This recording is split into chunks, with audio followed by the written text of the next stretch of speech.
Hello everybody, my name is Paul Shapira and we are making a space opera. Today we are going to discuss gender in science fiction beginning with the 30s to the 50s, American media centered because it's what I know, so apologies. We do this because with the introduction of the aliens known as the Krayt in the Puppet Chronicles, we introduce gender shenanigans into our story, something we do with both of our main alien species, the Krayt and the Rajis. The Krayt have three genders, male, female, and aura, which they cycle through every 3 to 4 months. Krayt attraction does not stay consistent through the changing of gender, so a specific male may be attracted to a specific Krayt female, but when the male shifts to female, they are no longer attracted to any of their previous partner's forms. Thus, they are only together when they are both in one particular phase of their cycle. Perhaps two Krayt are only attracted to each other in male form. Their sexuality is fluid. The Krayt are obviously non-monogamous, and their social groupings are built around complex polycules. The Rajis have 10 genders because, fuck you. They require 4 genders to be present in order to mate, and after that it gets way more complicated than you or anybody else ever wants to know, so we'll do this fast.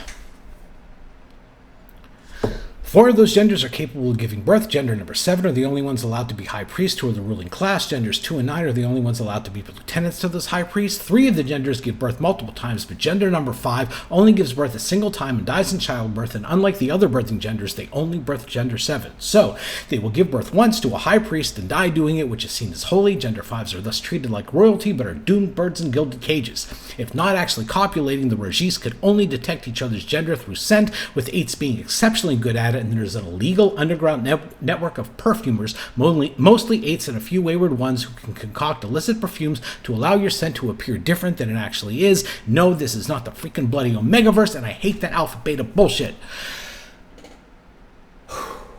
In any case, with the introduction of the Krayt, Rayna, who is an outlier in that they are actually attracted to their partner Mir in all of their gender states, it is a good time to bring up gender in sci-fi. We will begin with the 1930s because the golden age of sci-fi began then, due to an enormous outpouring of writers, pulps, comic strips, radio shows, and movie serials embracing science fiction adventures. Yes, you did have early examples like Mary Shelley's Frankenstein, Jules Verne, and H.G. Wells, and in the 1910s, Edgar Rice Burroughs brought forth Tarzan and John Carter, Warlord of Mars. Tarzan, by the way, had a lot more science fiction than you think. And all of this would lead directly to the sci-fi explosion of the 30s, when such greats as Flash Gordon, Buck Rogers in the 25th Century, Doc Savage, and The Shadow appeared on the scene, fueled by pulp magazines like Astounding Science Fiction and Astonishing Stories, which were powerhouses of their day. In literature, Aldous Huxley's Brave New World came out, and I cannot recommend highly enough the great Olaf Stapledon. Star Maker and First and Last Men are just utterly some of the best science fiction books I've ever read. But they're particular. They have a little bit of a Silmarillion kind of vibe. In any case, H.P. Lovecraft was also firing on all cylinders at this time. The vast majority of these pulpy delights were entirely young male-oriented. The main characters in these tales were idealized men who served as a cross between male wish-fulfillment fantasy and power fantasy. These leading men were meant for boys to project themselves onto and were physically and mentally ubermenches, even before the superhero explosion got going.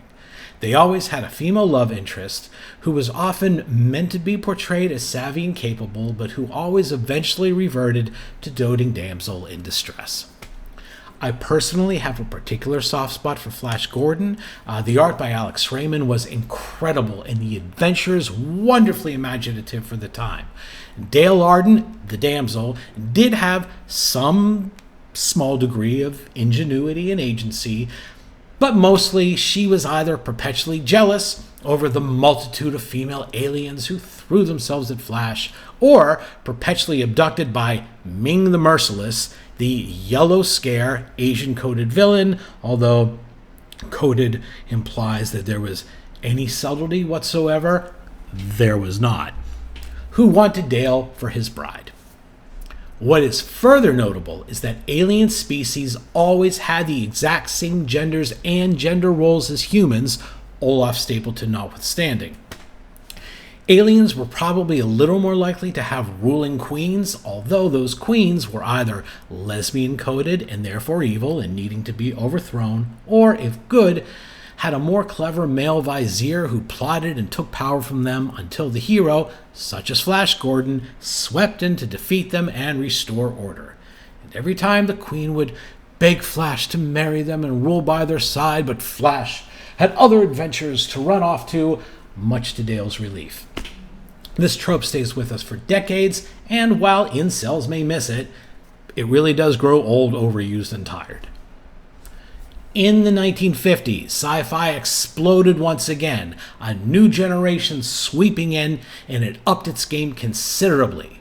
It was the post-war period, rockets were being launched, the atom had been split, and the culture was looking optimistically to the future. Sci-fi religious cults, like actual alien-worshipping religious cults, I promise you we will absolutely get to this, sprang up across California, and a new wave of authors burst on the scene to take imagination even further. Led by greats such as Isaac Asimov, Arthur C. Clarke, and Robert Heinlein, they actively questioned societal norms and portrayed more inventive types of beings and non-normative societies. Their portrayal of women, however, did not progress anywhere near as fast as their portrayal of men, or even aliens. With the exception of a new trope, the woman scientist, it remained conservative and unimaginative, except for Heinlein, who did get a bit wild and crazy, and he absolutely pushed norms with his female characters, but frankly, in a really cringe way. Like, Lord knows he did try, and, kudos to him and all that for it, but it's really cringe. You just gotta trust me. Philip K. Dick, also prolifically writing at the time, and who I just love Philip K. Dick so much in so many ways, but amongst his faults, his female characters are just an unmitigated disaster of characterization. Anyway, Robots, Men, and Humanity as a whole broke norms, explored all sorts of strange new worlds and even ways of being. Amongst all the trips to alien worlds and alien invasions were exploration of the weirder, darker depths of human psychology, think Forbidden Planet. But gender roles still remained firmly rooted, women's roles most of all, although, to their credit, the new woman scientist trope was a notable step forward. They were given intellectual credibility. The true genius was always still a man, they always still had a male boss, and more often than not, they still had to be rescued. Baby steps, but there was progress. Mostly women were portrayed as homebodies, and 1950s sci-fi often explored tech and how that tech affected the homebodied woman and her role dealing with the household. As sci-fi was now more literate, with skilled writers focusing more on actual books instead of just pulp tales, men had a lot more depth and a wider variety of personalities and characteristics, but a feminine male was always clearly a thing to be despised. We also see queer-coded lesbians pop up, but also in a decisively negative light. Queer culture was not even a thought on the horizon, although there were a stream of lesbian pulp fiction novels, such as those by Anne Bannon. They were non-science fiction in any way, but they were widely available in drugstores. In science fiction, sexuality beyond the norm and overt queerness was overwhelmingly ignored, and indeed, there could be severe real-world social and professional consequences. Here's an anecdote. Theodore Sturgeon, a prolific 1950s sci-fi writer, wrote a 1953 short story, The World Well Lost, in which homosexual alien fugitives and unrequited and taboo human homosexual love are portrayed. It is a bold outlier, and indeed the editor to whom the story was first submitted, Hayward Braun, not only rejected it, but phoned every other editor he knew and urged them all to reject it as well. Sturgeon would later publish Venus Plus X in 1960, in which a single-gender society is depicted and the protagonist's homophobia is portrayed unfavorably. However, overwhelmingly, any and all aspects of queer identity, as well as serious questioning of gender roles and norms, was left alone. What changed things was twofold, and is what we shall talk about in the next post.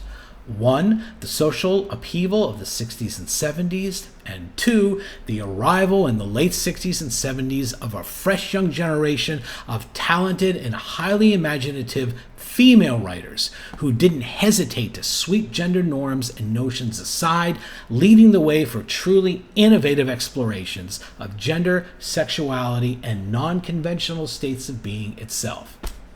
So there you go. That's it for this time. We'll see you all next time. Be well. And let's see, catchphrase. How about finger guns, huh? That's a clap. Finger guns. No, okay. All right, well.